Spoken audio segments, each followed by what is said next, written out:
Blog Talk Radio.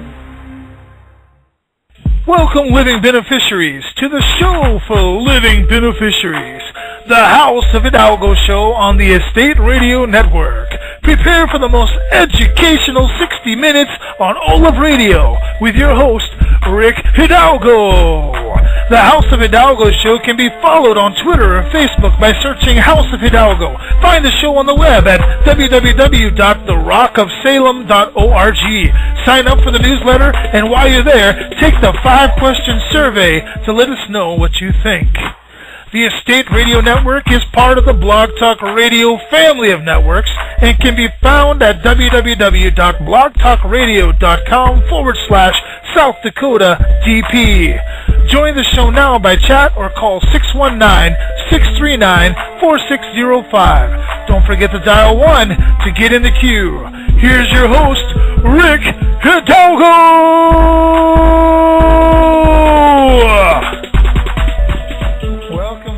Welcome, ladies and gentlemen, to another episode, actually episode 38 of the House of Hidalgo show.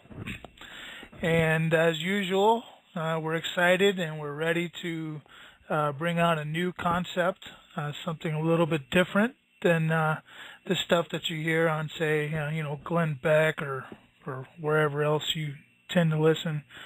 So, first of all, though, before I bring my special guest on, I want to remind you that at the bottom of the page, if you go to blogtalkradio.com//South Dakota DP, you will see a chat window. You can participate in that chat and ask your questions, and I will ask them on the air, or else just call 619-639-4605. And remember to hit 1 to get in the queue, and when an opportunity arises, I'll get you in on the call. But today, we're kind of in that back to the land movement mode. Yesterday we had a heirloom seed company on, and we talked a little bit about that. Today, we're going kind of to the extreme side. We're talking with Jay Sabol. Maybe he can fix me if I mispronounce his name. And he's from, let me get my script here. Jay Sabol is the executive director of One Community. One Community is the highest good of all in 501c3 non-profit organization, creating an open source blueprints for sustainable communities, villages, and cities to be built around the world. The One Community website with complete details about everything that we'll be discussing today is on the onecommunityglobal.org site. That's one, not the number one, but spell it out, ONE communityglobal.org. So without any further ado, I'm going to bring my special guest on. Jay, did I kill your last name? No, you got it right. Actually, both pronunciations are correct. But so the one you settled on is the one that's most popularly used. So that was great. Well, I retracted to my old football watching days. What was his name? Steve Sabol or Steve? Yes. Yeah. He had that golden voice right in the background of the NFL Network films. Yeah. I'm not sure if he had a Czechoslovakian heritage either, but if he did, it's actually Sabol, but everybody pronounces it Sabol, and so do I. All right. Well, I appreciate you coming on today. I think what you're doing is so exciting. I just really couldn't wait to get you on because we need this. This is something, with the way that the world's moving these days towards renewable energies and self-sustaining, just all the rhetoric that we hear every day on the news. We hear about our carbon footprints, and we hear about, and whether you agree with it or not, the best direction for all mankind is to get back to the point where we can be self-sustaining. We're definitely not there yet, and groups like yours are kind of pushing us in that direction. And so what I'd like to do, Jay, is just kind of give you the floor and let you go whatever direction you like. Okay. Wow. Well, thank you. It's almost easier if you ask questions because our project is so diverse and so broad Well, that I'll tell you I can what. talk to a lot of different. Why, Yeah. why, why don't you just kind of go a little bit into the history and bring us up to date with where you've been? Sure. Yeah. Okay. That sounds good. One Community for me started 15 years ago, and it was started with a 15-year. Well, actually now it's been 18 years ago. Started with about 15 years of planning, which included looking at sustainability, a lot of study into fulfilled living, life coaching type stuff, and psychology, human psychology, values, evolution, and that kind of stuff. Looking at what makes people happy and what people really want in their lives, and then combining that with how do you create a sustainable model for that. And so since then, it's evolved into a nonprofit organization that it is now, and we call it a highest good of all organization because our purpose is to really create open source and free shared blueprints for people to create whatever it is that they want in their lives. And for us, that model is, the ultimate expression that we see of that is a complete sustainable community, village, or city model that provides everything that people need in that contained unit. So it's built on an infrastructure of sustainable food, sustainable housing, sustainable energy, but that infrastructure provides something much more deeply fulfilling, in our opinion, which is a fulfilled living lifestyle of more time to do the things that we want, higher quality food, better air, and more time with our families. And so we've incorporated that into the model as well, which is a complete education model, a complete social architecture model, implementation of a resource-based economy, and combine this whole idea. And so 15 years of planning leading to where we are now, which is, for me, it's been a full-time process for the last 2.5 years as the executive director of One Community, has designed what we believe will be the most comprehensive model for sustainable, self-sufficient living that anybody's ever come up with.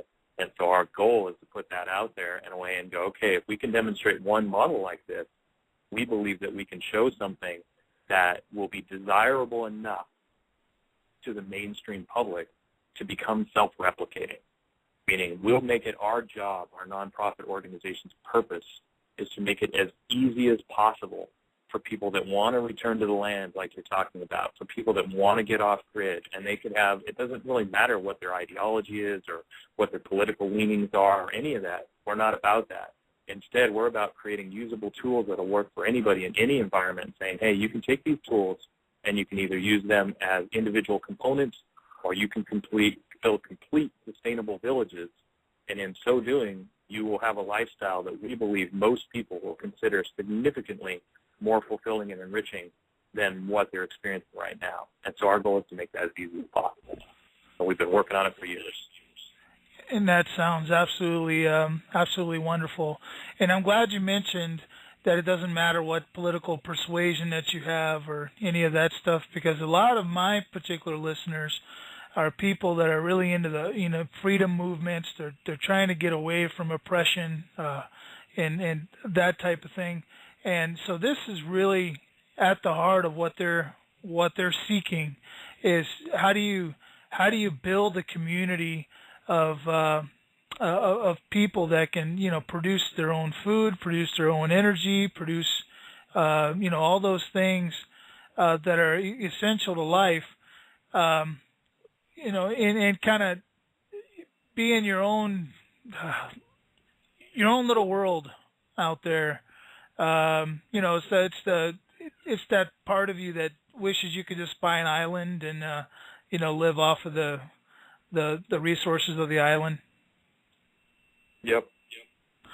Yeah, we want to create a path to that. Right. So how do you go about doing something like that, Jay? You mean the actual nuts and bolts of it, or where we are in our process? Well, where you are in your process of discovering how to get there. Yeah. Well, so we spent 2.5 years finding the property that we want to build One Community on, and the whole purpose of the location that we chose. We had 30 different criteria that we were looking at for that property, and it's been chosen so that we can expose the world to what it is that we're doing. And in our case, because we're a nonprofit organization and our purpose is to share everything that we do and give people a place that they can come and see it and experience it, that was one of our criteria. And then once we identified that, we kind of had this, and this is really important actually to share, we had this dreamy notion that we'd move out on the property and start building and create this sustainable lifestyle that I think a lot of people are really, really excited about. And, after 2.5 years of finding the property, once we started getting into it, the next step was making sure that we had complete funding, and then we thought we had complete funding, and we started engaging the county and started talking about all the details of what was necessary to actually build sustainably, and it became a huge eye-opener for us. And in that process, it's one of the things that has really locked down and solidified for us the importance of creating open source and free shared blueprints, a real template and an easy template that people can follow, because creating the template in and of itself is extremely time-consuming and has demonstrated to be really challenging. And so the purpose of our organization is to do that. And so the actual process, when you start talking about the nuts and bolts and people really get serious about this, instead of just saying, hey, it's a good idea, and you realize that you're dealing with counties in some states that will bulldoze your house if you're not permitted, it becomes a very different conversation. It's not like you can just go out and build with earth bag, or you can go out and build with straw bale. You've got to jump through these hoops, and the hoops are there. I'm somebody who believes that the hoops are there they're important. They don't want your house to fall down on you, and they want your plumbing to work. They don't want you to electrocute yourself or burn down your neighborhood or any of that stuff, So our energy as an organization is, okay, we understand that these rules and regulations are there for a reason. And the conversations that we ended up having with the county, which is where we're at right now in our process, is we really got clear with the county that our goal is not to circumvent the International Building Code. Our goal is to expand the International Building Code to accept what it is that we're doing, because it's going to give people more choices in what they want to build more affordably and more sustainable. And fortunately for us, our county is really on board. They're hardcore constitutionalists. They're really big on individual rights, and so they said, okay, we'll support you in that. So as long as you're willing to play by the rules, we want to expand the rules, because some of the rules they don't really like.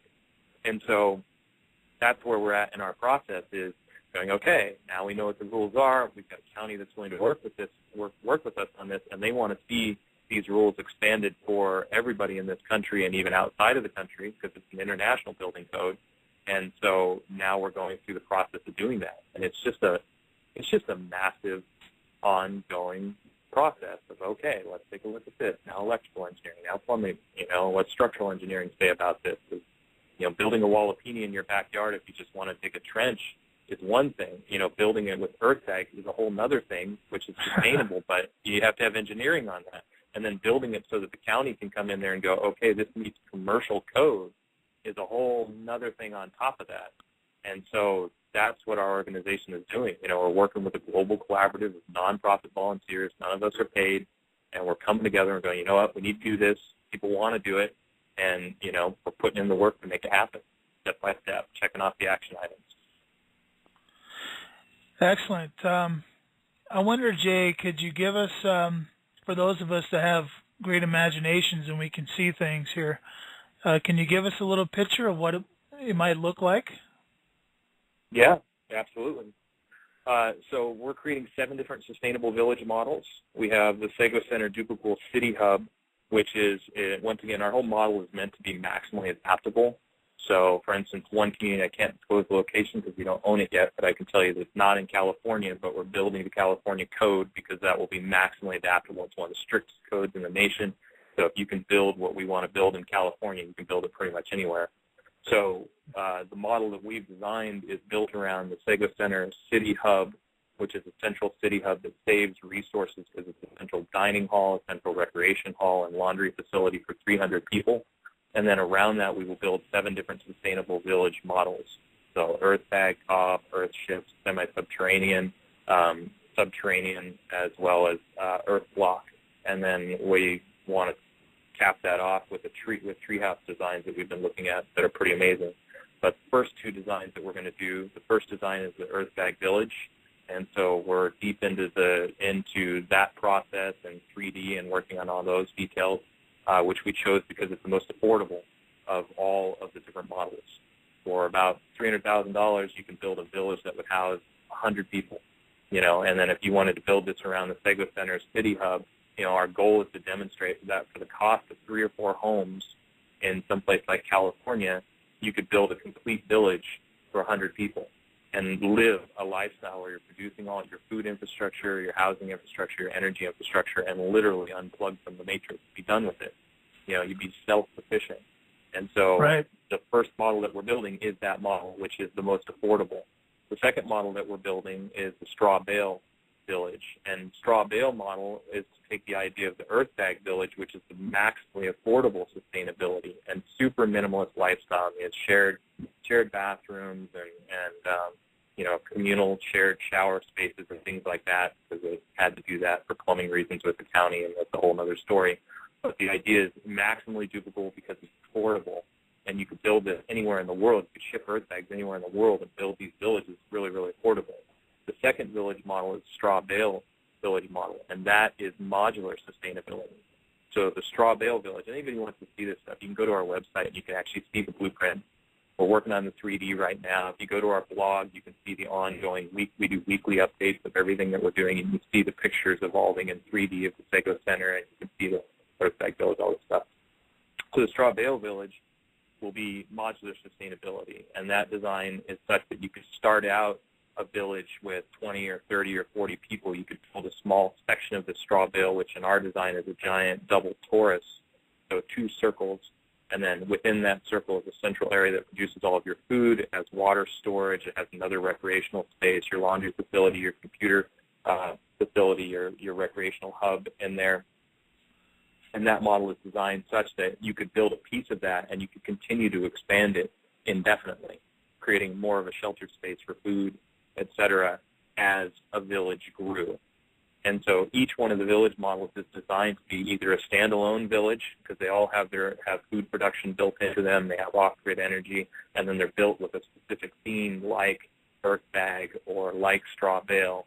And then it can be built in conjunction with the Sego Center Duplicable City Hub if your goal is to centralize things like laundry and dining and recreation by saving money and not having to build a living room for every individual, not having to build a dining room for every individual, instead saying, hey, let's put our resources into building a really beautiful version of this that works for the entire group here. And then in all the money and resources that we save in doing this for individuals, we can create other individual spaces that are communal spaces and additional private spaces and things like that. So the big picture of our model is demonstrating that as a way of living. And then more importantly, or most importantly, is the model itself is designed so that people that say, I don't like this idea of communal kitchens. That doesn't work for me. That's great. The model is designed to be adapted so that it doesn't have to be the way that we're done, the way that we're doing it. We're choosing to do it that way because it's maximally affordable and maximally efficient, and because we have such lofty expansion goals and we see how much we need to build, that we've come together as a group and said, okay, we're willing to do this. And our first homes will be 200 square feet earth dome. You can build amazing 2,000 square foot earth dome homes if that's your goal and you want to put the time and energy into it.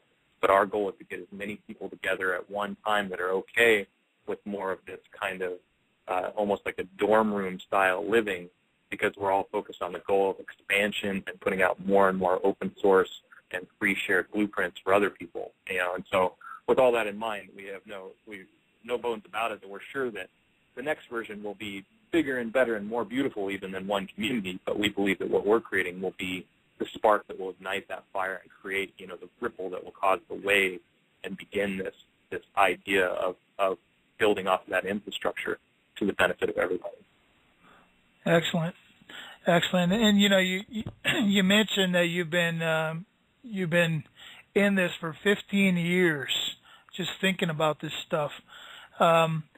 Obviously, somewhere along the way, you had to consider, what kind of groups of people would be interested in doing this. Are you looking?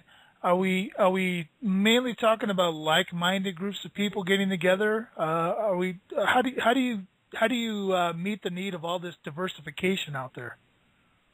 That's a great question, and probably the number one thing that I've learned as the facilitator of this project is the key importance of common vision and a common set of values and goals, but more importantly, and recognize as a highest good for all organization, foundational to our belief system and everybody that's a part of our organization is that we're non-ideological, and that we recognize that what we're creating is for everybody, and so to make a statement like, hey, we're a highest good for all organization, like, man, that's a pretty audacious statement to make. Who are you to say that how is your idea for the highest good of all? It's like, oh, that's a true statement. I actually agree with that. So inherent in our value system of highest good of all thinking is the understanding that highest good of all is just our idea of doing it to the best of our ability, taking into account the big picture of a global population with diverse views and diverse ideas, and not being ideological about anything that we're doing. So the way that we're doing that and demonstrating that as one community is we're really, really clear on our website about what it is that we're creating, how we're creating it, and that we're creating it that anybody can take everything that we have. It doesn't have any copyrights or patents or any. I mean, somebody could duplicate our entire website right now and go in a completely different direction than us with totally different values and, whatever they wanted to do with it, and that's totally fine with us. And so that's our way of addressing the diversity of humanity is saying, okay, this is our version of what we're creating. We're really clear what our values are. We have a ridiculous screening process, and we're open to everybody participating. There's a diversity where people can participate as partners. They can participate as pioneer members or people that will actually be moving onto the property, which is where that screening process comes in, or they can just take everything that we have and just use it and go in a different direction, which is happening all over the world. I know of at least 3 or 4 websites that have duplicated just massive chunks of our website and just said, okay, we like these ideas and we're going to do it this way instead. That's great. That is a step, in my opinion, in the right direction. Like, that's forward movement, and that's what we're here to do, is provide for everybody and say, hey, our way, while we say it's for the highest good of all, it's for the highest good of all because we're happy if people take it in a different direction. And we're just doing the best of our ability to make it easy for people to take it in a different direction. And we've even had to take that more specifically. To do that, we've realized that to say that we're open source is not enough. Because we've run into lots of organizations that are open source, and when you ask them, what's that mean? They're like, oh, yeah, you can use anything you want. And then you go look at what they're producing, and they're not really producing anything that's usable. And our goal is to produce usable open source blueprints. And so we call it open source project launch blueprint, in that our goal is to create open source and free shared content specifically purposed to launch other visions, other versions, other iterations, other evolutions of everything that we're doing. And by doing this, we believe that we can redefine the industry. And that's, which is another question a lot of people say, well, how does this work? If you're open sourcing and giving everything away for free, how is that in the highest good of people that are paid to do this kind of stuff? And it totally is. The reason why it is because what we want to do is we want to build the infrastructure so that those folks can take their skills, and instead of reinventing the wheel every single time and building the same foundation, instead they can take the foundational infrastructure that we're putting out there for free in 3D drawings and CAD and Revit and 3D Max and all these technical software, and then those architects and those engineers can take this and go, man, thousands of hours of work have already been done on this. I could build from this point up and create you something way better off of this platform. So Mrs. Jones, Mr. Jones, if you want to pay me to evolve this to a new level, I can take this and here's what I can do with this, because all this is already done for free. And I believe that that's going to be a more rewarding experience for the professionals. I believe that's going to produce a better end result for Mr. and Mrs. Jones and you and me and everybody else who wants to evolve this stuff, because now we can take the resources that we have and we can apply them to evolve it and create it and make it even bigger, even better, even more beautiful. And so that's really our purpose, is to create that infrastructure, to create that foundation, and to give it all away for free. And in doing that, let the diversity of humanity run wild with it. And that's awesome. That's what we're here to do. And so it's great. That's yeah. Now, we could go into that screening process a little bit that you have on your particular site there. There may be somebody listening who goes, man, I really love to be a part of that group in California, whatever they're doing. How do they, how do they get involved in a screening process? And then even a deeper question than that, within your screening process, are you obviously have a team assembled there to do that particular project in California. What are you looking for specific kind of mindsets that kind of are cohesive to the way you guys are thinking? I'm just kind of interested in that because it's fascinating to me how to melt all these different ideas together and how to not have this turn into a big a ruckus, that type of thing. And I'm sure you've evaluated that over the 15 years, but does that even make sense of a question? No, yeah, definitely. So the easiest answer to that is we're trying to create one community, or we've already created one community so that everybody can participate in some way. And the easiest way to participate is just through internet participation, and we have a whole outline of that.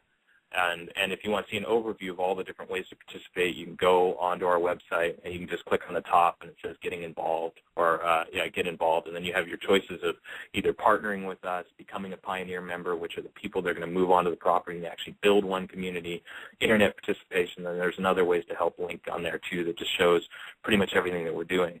In the long term, we're going to be able to offer not in the long term, but as soon as we get on the property, it'll take us about 6 months to build enough infrastructure to be able to offer weekend work crews and to bring people onto the property to come and learn these techniques that might have very different value structures or different perspectives on why you should use these techniques or what they want to build, but just want to learn the technique.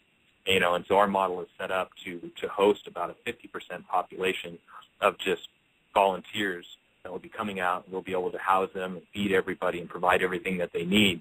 But they'll be able to, in return for helping us to build everything, they'll be learning everything. And then the whole blueprints and everything that we're creating, we'll be able to give to them so that they can take that and duplicate that elsewhere. And if they want to collaborate with us and help us create more open source blueprints, then we will be very hands-on in that process. So internally, though, as a group, the number one thing that we're screening for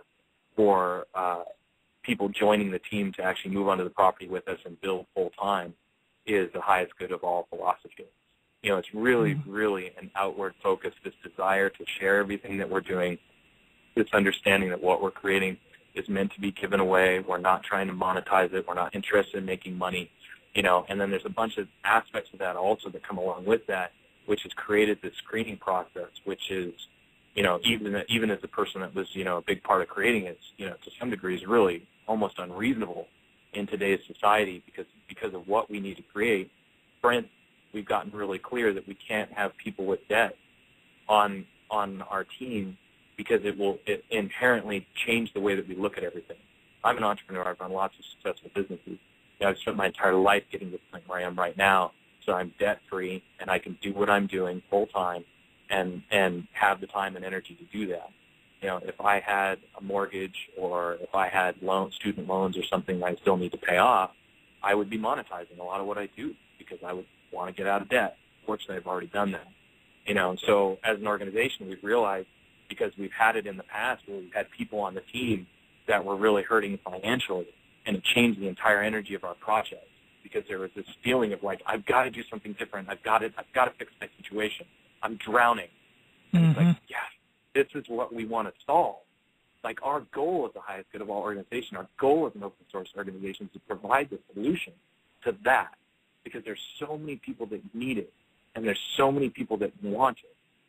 And what we've realized is if people are already drowning and they're already just like hanging on by a thread, their ability to give from a clarity of, okay, we want to give everything away and we want to create all this open source is significantly limited. And so there was a time when we were having all kinds of conversations about, we can turn that into a business, and let's not open source that, and why don't we just open source a little bit and then we can sell all of this. And we spent all this time arguing about what's open source, and finally we got to the point like, no, everything we are doing is open source, and our purpose is to put this stuff out there for free and teach other people how to do it. And in doing that, we got really clear that if we're going to be successful, as just one example, then that's one of the things we're like, man, we need people with a level of financial security that they can come out and be a part of this organization and build everything that we're building and not be worrying about the finances. It doesn't cost anything to join one community, but there's no income. Our model is not designed to produce income for a long time. We need to have the infrastructure in place so that then we can offer tourism to come in and stay with us and to visit in that way.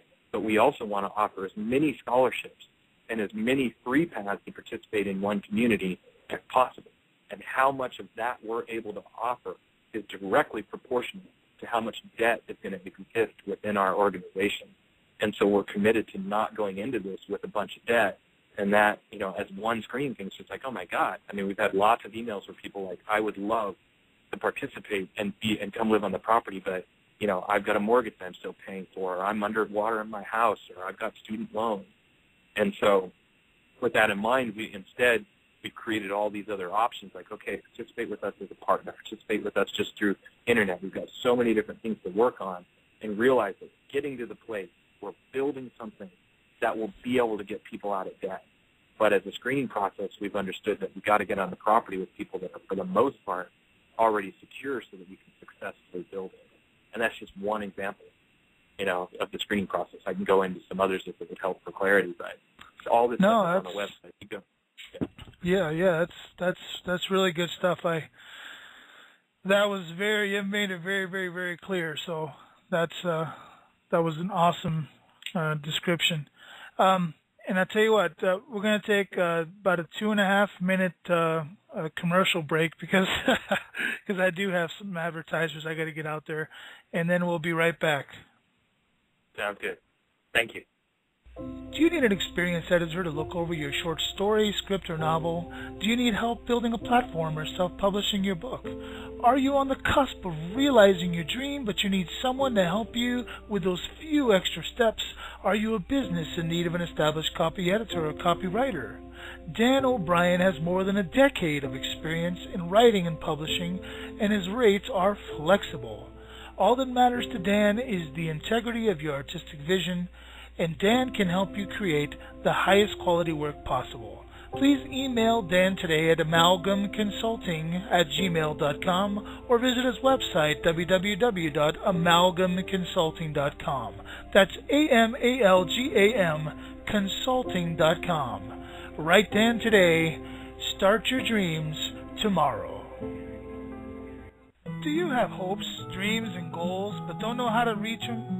Do you wonder how you could do differently to achieve greater success at home or at work? Do you feel like something is holding you back from enjoying your life to the fullest? Are you fed up with status quo and ready for real and lasting life change? Are you wanting to start a business or expand an existing one? If the answer to any of these questions is yes, then you are ready for life coaching with Mr. Attitude. Mr. Attitude will stretch and grow you and take your life to a whole new level of success by equipping you with the tools to help you to accomplish more in less time, get and keep your priorities in line, gain greater happiness and joy, face your fears, plan for success, be more assertive and confident, overcome negative stress, deal with negative thinking, set goals you will achieve, and more. Mr. Attitude specializes in results producing. Life strategy coaching for the personal side of your life, small business coaching for those who want to start a small business or build a stronger small business, trainer coaching for those who aspire to become a motivational professional speaker. Call today and reserve your appointment with greater success. 605-450-1955. That's 605-450-1955. Or email Bob at MrAttitudespeaks.com. That's MrAttitudespeaks.com. Mr. Attitude is committed to your success. This is the House of Hidalgo show. We are back on the radio, on the Estate Radio Network, and today our special guest is Jay Sabol. And I probably just crucified his name, but you know, that's how it goes when you're reading off a script. So, but he's with the onecommunityglobal.org, and we've talked a lot about his open source planning that his group is putting together for all of us. And boy, this has been an incredible show already. I do have kind of an opening question for our second half here. I wonder, when you're talking about these communities, you mentioned earlier an initial investment amount that kind of the cheapest model you have right now is somewhere around $300,000. Is that what you said? Yep. And you said that basically suffices for about 100 people. So what kind of funding is it that you're needing right now in order to get your first model going, Jay? Yeah. So total funding, so our model, the funding that we're seeking to start One Community is actually $5.5 million. And the reason why it's $5.5 million is it's enough for us to become self-propagating. It's enough for us to establish the infrastructure so that we can host a population of at least 30% visitors and to be able to expand indefinitely. And so what $5.5 million would buy is a property large enough for us to expand and build all 7 village models so that they are unique standalone village models where you wouldn't see one village from the next village. You'd come upon it and have the experience of, oh, okay, if I built this, that's what this would look like. And be able to house a full-time population of anywhere from 200 to 500 nonprofit volunteers working on open source blueprints and creation, all of our energy infrastructure, the Sego Center Duplicable City Hub, and food. And it would build the first 2 village models. And so it would basically get us to the point where we had 100 full-time volunteers on the property, and then we were ready to build out the rest of the villages.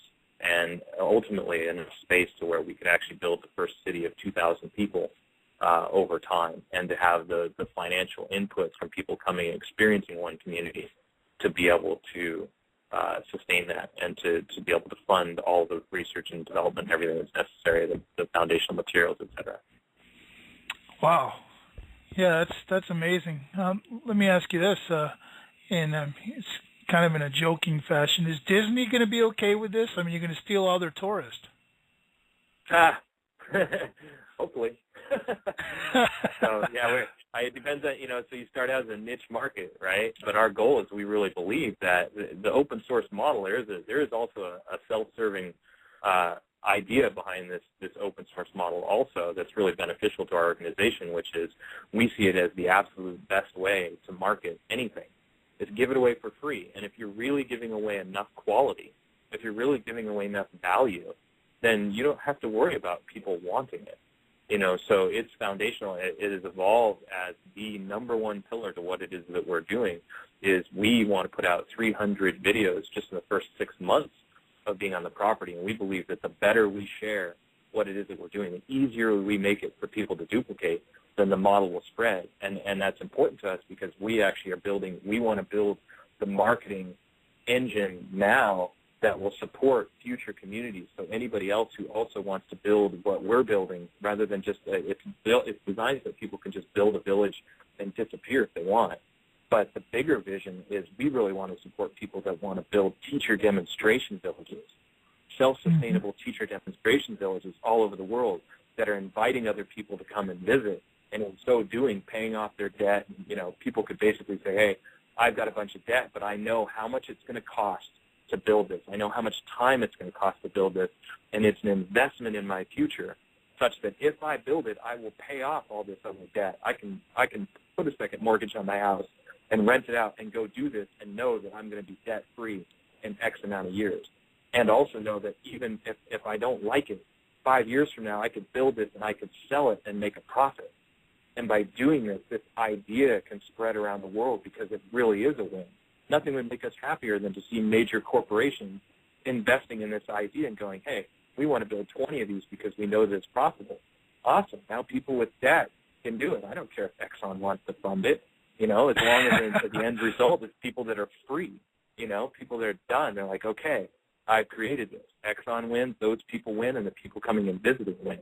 And biggest thing of all is humanity as a whole wins, because now there's another feature demonstration model that's out there, another version of it that might be very different from what we're doing, but it's another place that people can see and experience, and if they want to duplicate it, we'll give them everything we possibly can to make that possible and easy.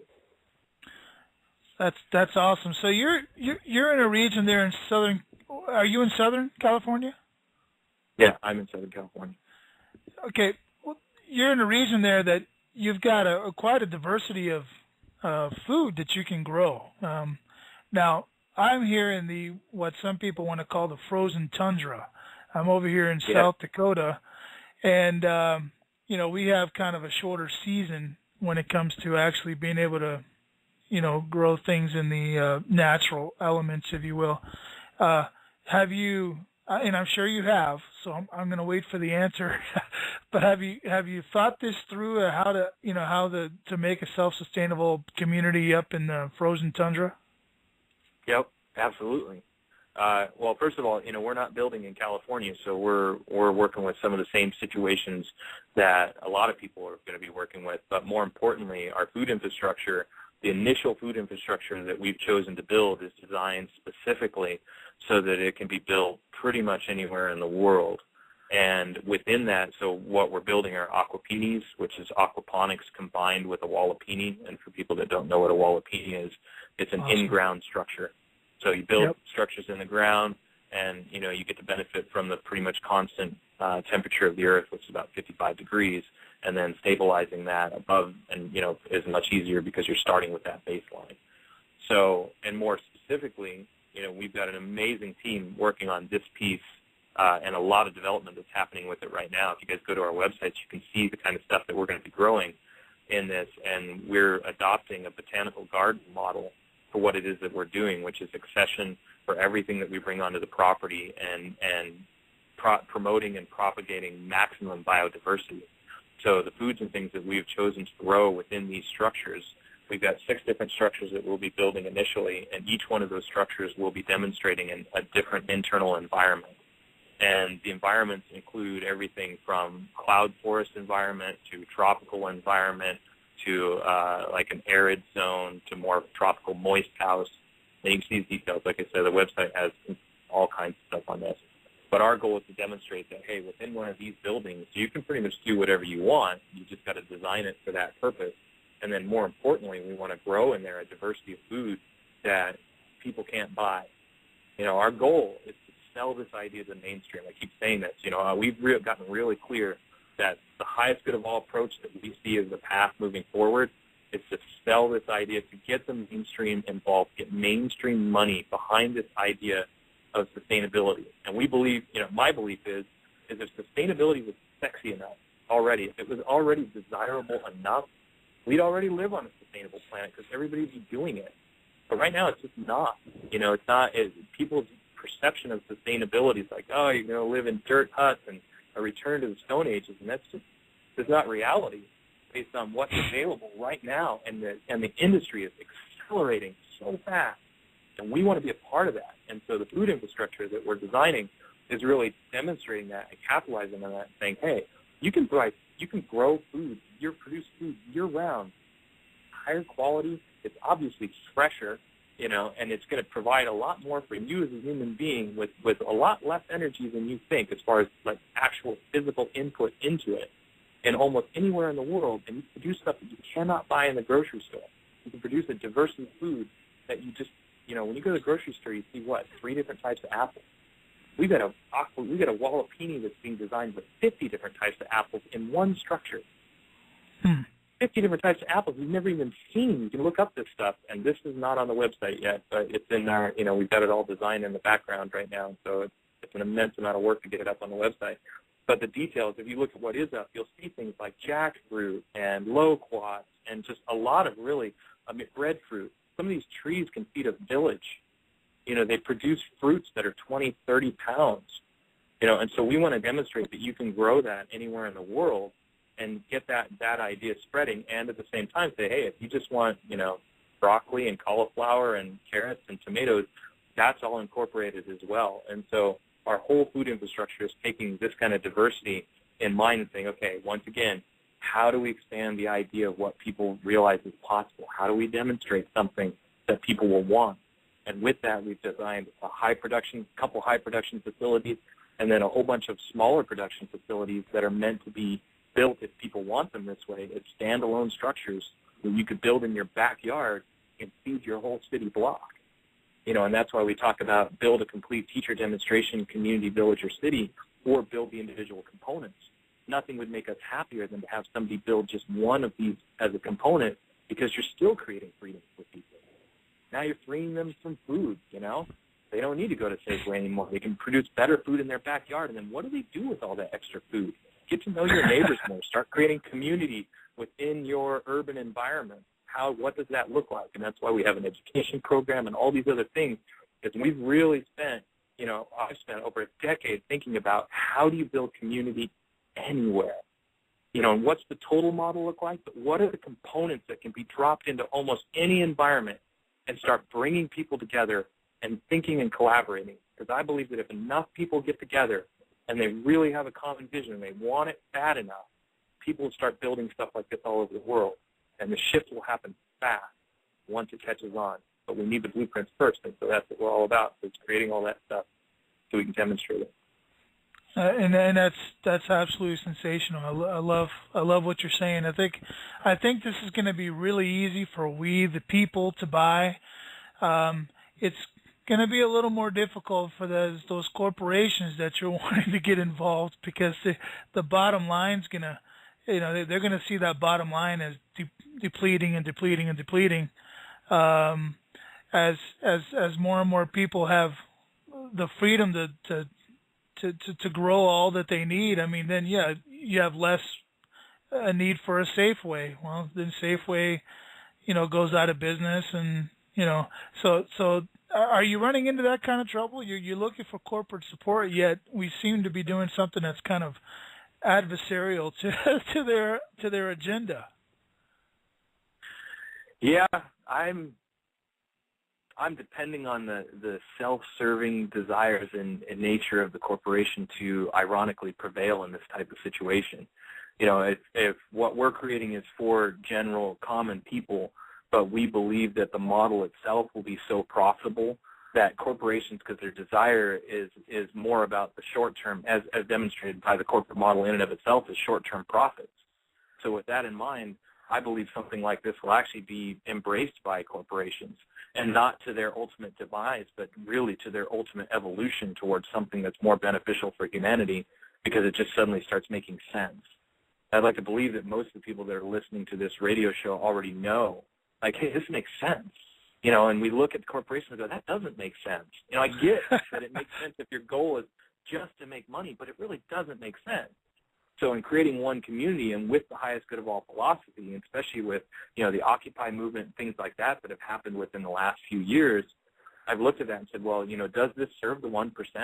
And I really believe that it does. I believe that in the short term it creates a pressure release valve, because there's a lot of unhappy people that want something different, and they're not contributing that much to that corporate model, but man, they're putting a lot of energy into railing against it. And I think that if we give those people an option, I don't believe that their purpose is just to rail against the corporate model. They want something better. And so the idea, I love the Buckminster Fuller quote that says, in order to change the existing paradigm, you do not struggle to try and change the problematic model. You create a new model and make the old one obsolete. That, in essence, is higher service to which we're all being called.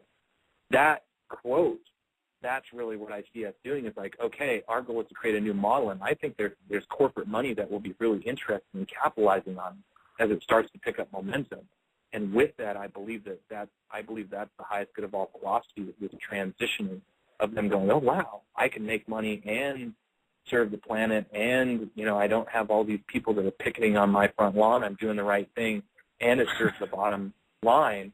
And I don't even have to participate in it. I can still have my private jet. I can still have my 6 cars and my 3 boats and my mansion on the hill. But, man, look at all these people are willing to work hard and build this village if I just fund it, and I can reap, a 15% reward, gross reward, on setting that whole thing up. And that has, a return for me that makes sense. I'm doing the right thing at the same time.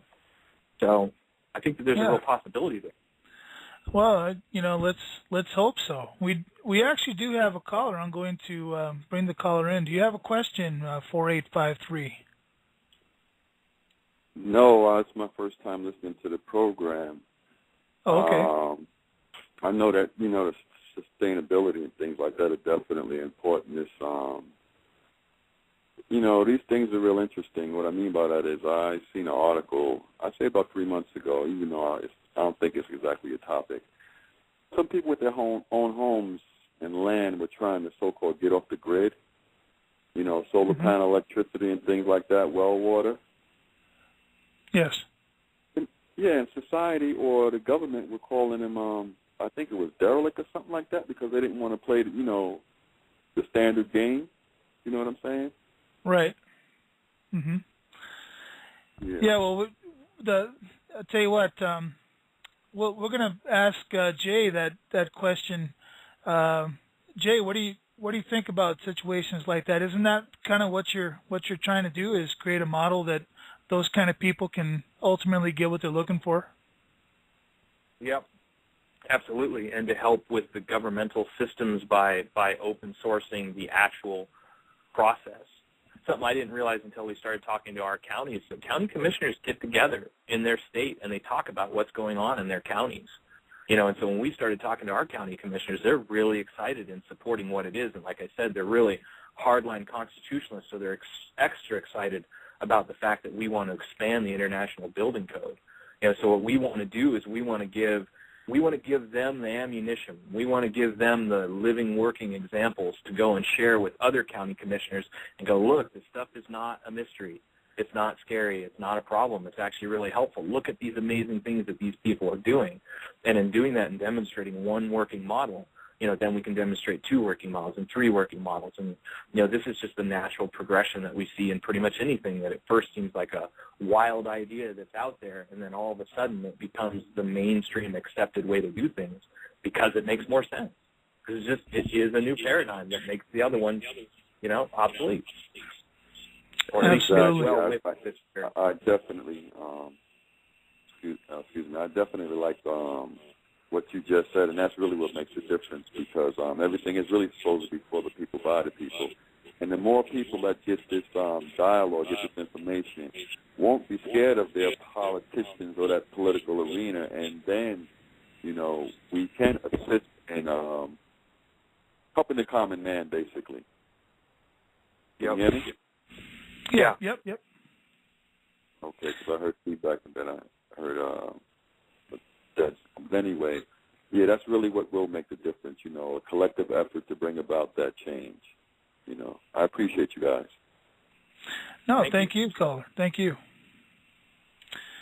So Jay, I don't get many callers, so that was kind of cool. But so let me ask you this: how soon do you believe that you'll be in a position to to be able to showcase this? That's a good question. I used to, 2.5 years ago when we finally found, so it took me 2 years to find the property. When I finally found the property, I thought that I would be on that property and building within 6 months, and it was just naive.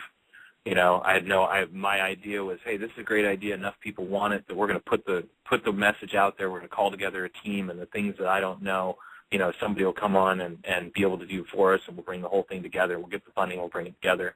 And since then we've had several exciting moments. We're like, yes, we've got the funding. We're going to get the property off the market, which is our number one goal, because then if we can do that, we can market the location and share the details of that, complete our team of people ready to move onto that property, and then, complete the open source blueprints and everything that we need to so that we're shovel ready, move onto the property and start building. Once we start building, like I said, within 6 months, we'll be able to invite people to actually come and participate. But within 6 months, we'll have already produced over 300 YouTube videos. We have a very detailed open source structure for sharing every component of what we're doing, and our website is massive because we've built the infrastructure already specifically for this. The whole idea of like, okay, we know that we're creating complete village and city construction sets, so what does that look like? It includes food, housing, energy, education, social architecture, recreation, resource-based economy, nonprofit and for-profit business models, an entrepreneurial model, all these different things in one place, and we built a structure for that.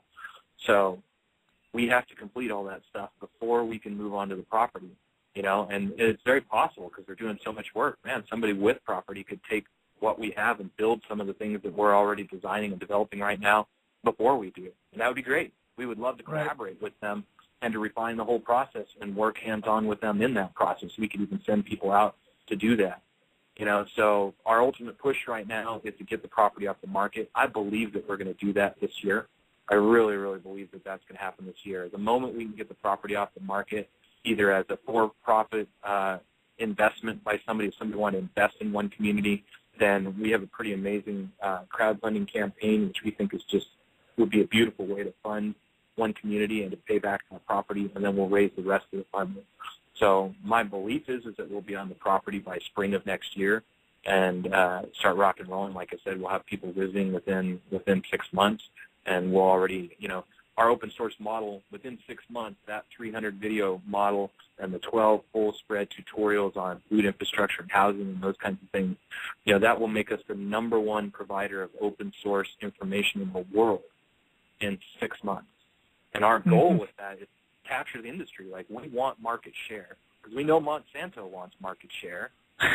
So we know, the corporate interests are working for it. And so our goal is like, hey, we believe that we capture it for the highest good of all, and we hold true, and that's why we have this ridiculous screening process, and that's our #1 value. If we can hold true to this concept of the highest good of all, that's a new paradigm that will catch on enough to where we think that we can shift the corporate mentality, that we can affect even the Monsantos out there, because in the short term we think that actually there is some benefit to them, and we can provide a method that even organizations that have completely different viewpoints on some of these things than we do. We really believe in humanity, and that behind all of that there's people, and they're people with a conscience, and they're people that want to see a planet that's going to last for all of us, going to work for our grandchildren, and if we can provide a way that's not scary, that's demystified, that works for them too, we think that we can really, really get enough people on board to reach that tipping point. To reach that tipping point of consciousness for humanity as a whole, that we go, and this is where you look at something like the Venus Project and what they want to do, which would require a complete socioeconomic governmental overhaul. Well, if enough people get on board, we are the people that make the decision. Just enough people need to be interested. So that's what we're shooting for, is that mainstream embracement of these ideas and really getting it out there so everybody knows what's up and has an opportunity to participate. And that's awesome. I really, really love what you're doing, and you can totally consider me on board. And you ever need a platform to blast anything off from, you just let me know, Jay. Thank you. Also, I want to say one of the things I'm intrigued with when it comes to your website is you don't just tackle the issues of food and shelter and the fundamental things, but it also seems like to me, didn't I read you had some ideas as far as providing community entertainment and stuff like that even? Yep. Yeah, there's a whole social architecture model, which is like I said, I spent 8 years studying psychology and the science of motivation and human values and like what really enriches people, like why do people do the things that they do. And so that model is built in there, as well as a complete education for life program, which addresses every age group, as well as adult education and personal growth and fulfillment, and a model that's built into the model so that people that come and spend time at one community will actually take away a skill set and a resource base that they could use to get a job somewhere else.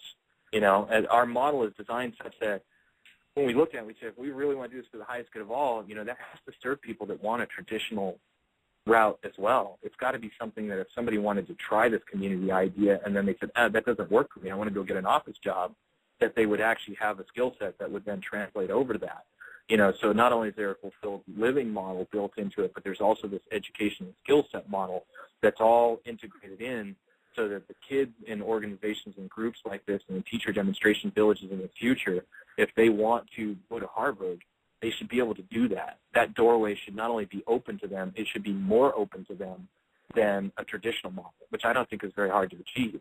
When you start bringing down the teacher-to-student ratio and really applying quality education using the technology that we have at our fingertips and revolutionize that aspect of society as well. So, and that's really the bigger picture. You know, it's not just about sustainable communities, cities, and villages. It's about sustainable civilizations. And the aspects of civilization that are more important, in my opinion, even than the sustainable infrastructure is the emotional sustainability. It's the fulfilled living.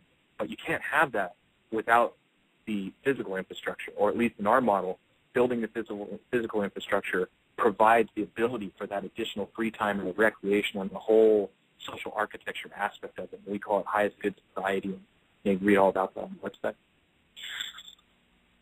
That's excellent. That's excellent. Jay, we're pretty much out of time, but I want to thank you for coming, and I will get you the link to this show so that you can share it with anybody that you'd like as well. Absolutely. So thanks a lot. Thanks a lot, Jay. Thank you, caller. Thank you all for coming today. And I just want to say God bless you all and stay safe. This has been another episode of the House of Hidalgo show on the radio, the Estate Radio Network. God bless all. Good night.